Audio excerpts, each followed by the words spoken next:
Welcome to the College Essay Advisors podcast. Before we introduce ourselves, here's a little preview of what's to come.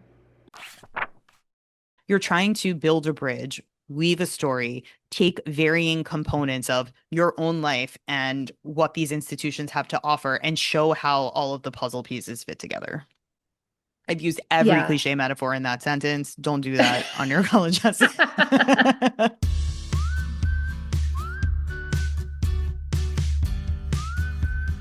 Welcome to the College Essay Advisors podcast, an ongoing exploration of how to write admissions essays that get you noticed and accepted.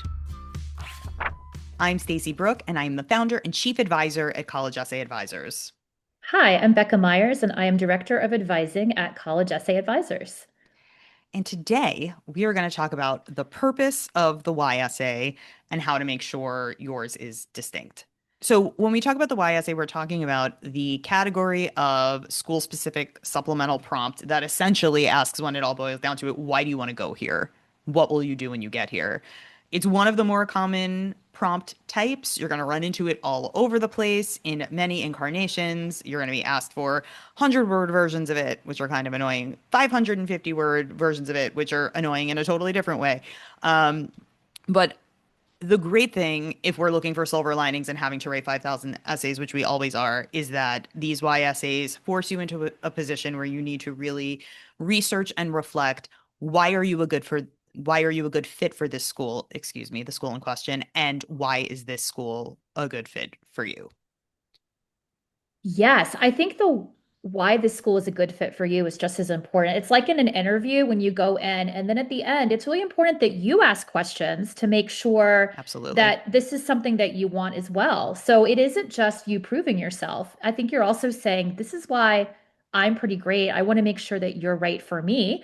Um, Stacey mentioned like this is a research forward essay. It really is, but I think it also needs to have some sort of compelling hook or framework to it. So you just don't launch into I like this school because, or you don't just open with the mission statement. I think the most interesting and memorable why essays are doing something similar to the personal statement in which you are packaging it in a way that has some kind of through line or storytelling element. Obviously, like for a 100-word essay, it's a little bit different than for a 650-word essay, but there Mhm. needs to be some magic even in a research essay.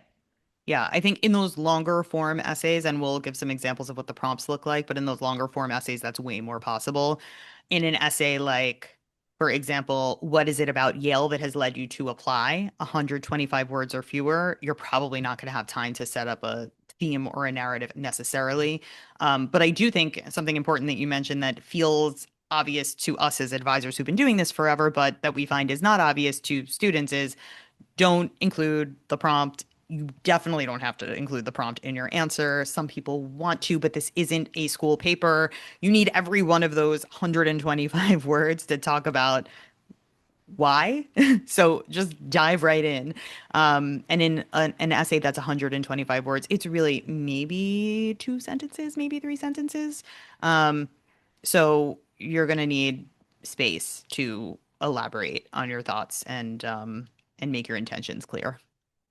And in the shorter ones, it's even more important that what you write cannot be readily transferable to another school. So you don't want to talk about like, I felt like I was coming home on Yale's campus. I loved the architecture. I really love that there's a strong economics program. All of those things could be just transferred to most Top-notch of, faculty, yeah, world-renowned faculty. world-renowned faculty. They know this. You don't want to Yes. tell any of these schools things they already know. You want to reference things that they understand and they can recognize as part of their community and offerings, but they already know that they're awesome. They already know that they've recruited top-notch faculty.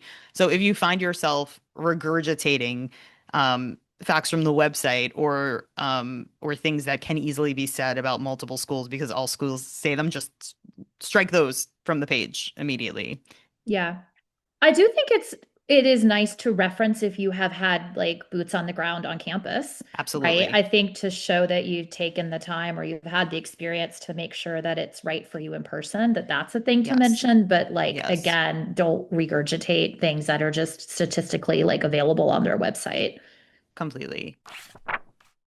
So we've talked a little bit about the purpose of the YSA, which is to prove fit, and to show demonstrated interest. I also think these YSAs are a really easy way for universities to weed out who wants to do the work. You're not going to write a 550 word essay about why University of Michigan if you don't really want to go there. It's a long essay to fudge.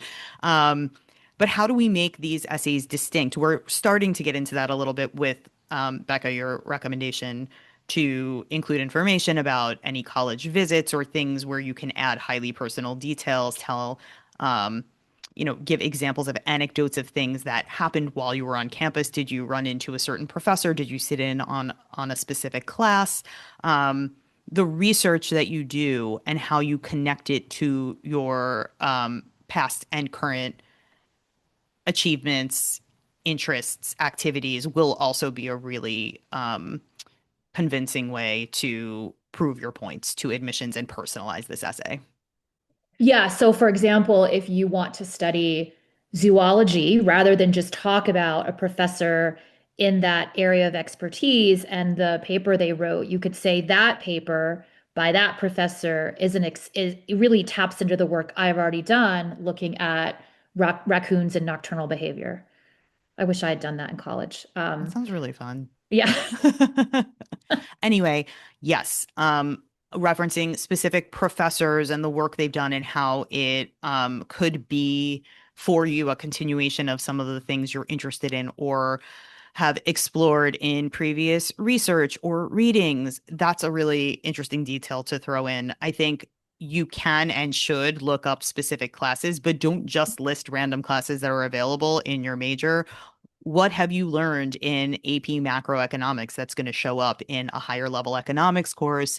And that also connects to something you're interested in pursuing in research or pursuing in one of the extracurricular clubs that's highly specific to Yale. These are things you're trying to build a bridge, weave a story, take varying components of your own life and what these institutions have to offer, and show how all of the puzzle pieces fit together.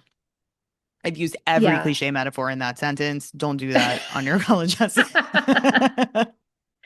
Forgive me. I I also think that you really have to like we ideally you want to be able to have templates for these essays, but you also have to read the prompt carefully because some of the Y essays will actually ask you just to focus on academics, and other Hmm. ones will ask you how you will benefit extracurricularly, socially.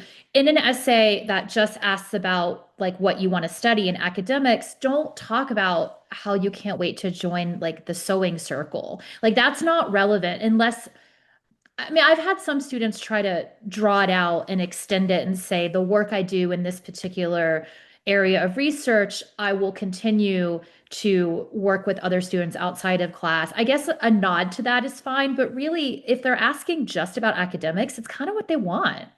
Yeah, you follow the instructions. I mean, you're talking when you're describing something that's super academics focused in terms of these prompts, I always think of Michigan. Describe the unique qualities that attract you to the specific undergraduate college or school, including preferred Yes. admissions and dual degree programs to which you are applying at the University of Michigan. Then they literally drill down even further. How would that curriculum support your interests? So they're asking, what are the programs? What's the coursework? Who are the people that are going to teach you these things that you're so eager to learn? And Yeah. again, you're trying to prove this fit both ways. You're not just saying you have all of these courses and these resources that I would love access to as a curious person who's trying to absorb as much as I can, but I also have done all of these things that have led me to these interests. And so I'm going to hit the ground running when I get to Ann Arbor. And come with all of this backlog of knowledge and also this like inspired personality that is ready to contribute and exchange information.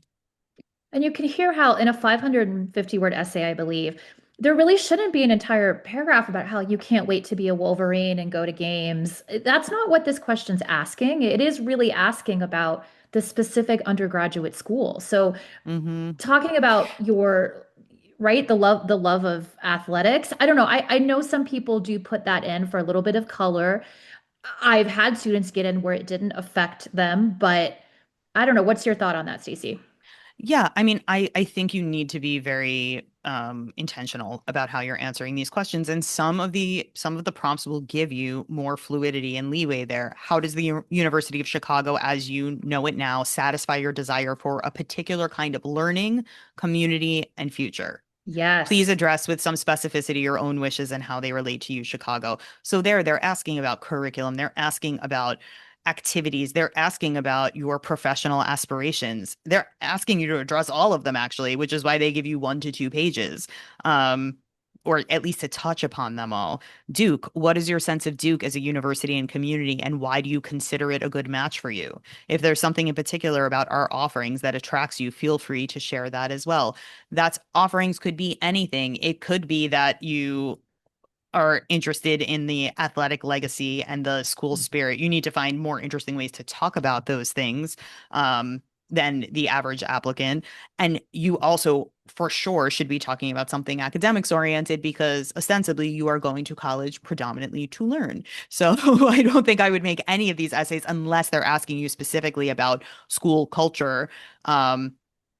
Only about the culture. And even still, you're going for academic culture, one would assume. So I think with pretty much all of these Y essays, I can't think of an exception off the top of my head unless it is very, very um, specifically indicated in the prompt, in a prompt that I can't recall, that wouldn't require some kind of academic content in the response. Yeah, for sure.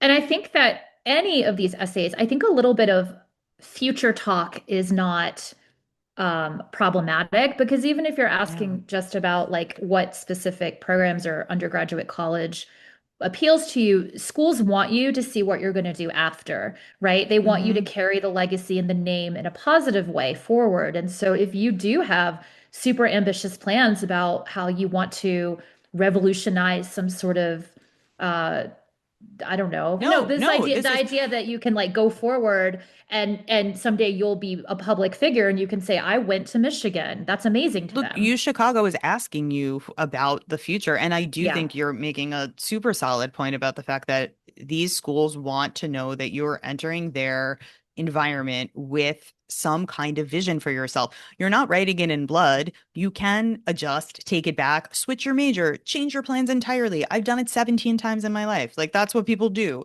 But if you if you think right now you might want to study psychology in preparation for entry to law school, like say it. I think if you have a vision for yourself, if you're doing something that's going to set you up for entrepreneurship pre-med, if you have a vision for yourself, if you've always dreamed about doing something, like now is the time to push that vision.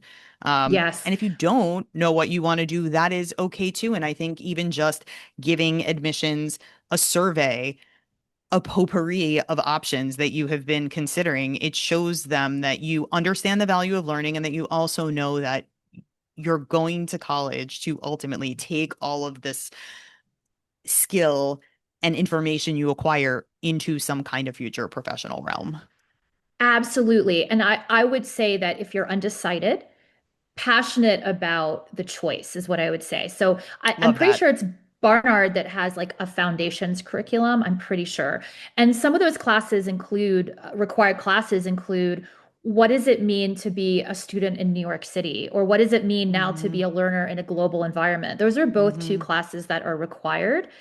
And Mm-hmm. so if that appeals to you, if you're like, I don't know, I might want to do psychology, I might want to do public policy, I don't know, I want to make a difference, but I'm choosing this school because I really love the foundational requirements. Columbia has a Mm-hmm. core curriculum. A lot of these schools have really interesting first year classes that everyone takes, or if there's like a group read. I think that's a really Mm-hmm. cool way to choose a school to say, I love this idea that there's a community book and we all have to Mm-hmm. sit and talk about it. Like, you don't Completely. exactly have to know that you're going to be a lawyer. And pulling that pulling that kind of a detail out, especially if it's so differentiating in terms of how a school sets up its coursework and requirements, is so different than saying, I love the small class size. I can't wait to be in a discussion group. It's, you've done the research, you actually understand what you're getting yourself into and what the value add of a particular school will be. And I also think you're making such a great point about mentioning the core curriculum, especially if you're undecided, emphasizing the value of a liberal arts foundation, which quite honestly will take you far no matter what you do, because being an interesting person will make you successful anywhere.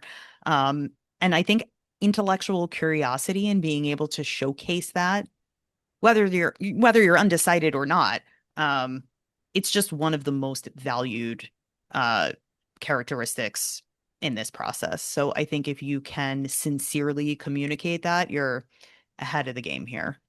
Yeah. And I think if you are a student coming in knowing exactly what you do, like, I want to do business, I want to do finance, take a look at the requirements for the finance students, because if there is a core curriculum that requires 3 semesters of language, or that requires that you take some sort of like global competency class, you should, I think, talk about why you want to do business at this school. Because, okay, I want to improve my Spanish because I see myself working with Spanish speakers in finance, or I understand that I want to actually uh, be better equipped to communicate with people who are different from me. That's why I want this school. I want the liberal arts alongside the business. I think that's a really compelling why.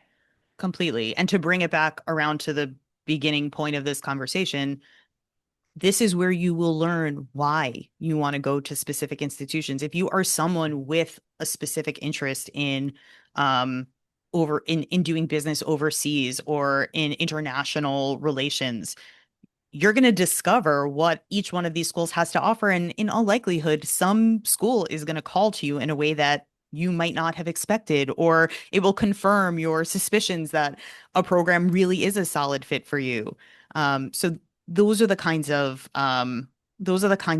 details that are really going to personalize this essay for you. And I think ultimately that's the hidden value of the why essay, is it really will actually help answer the question, why do you want to go to these Absolutely. schools? Yeah.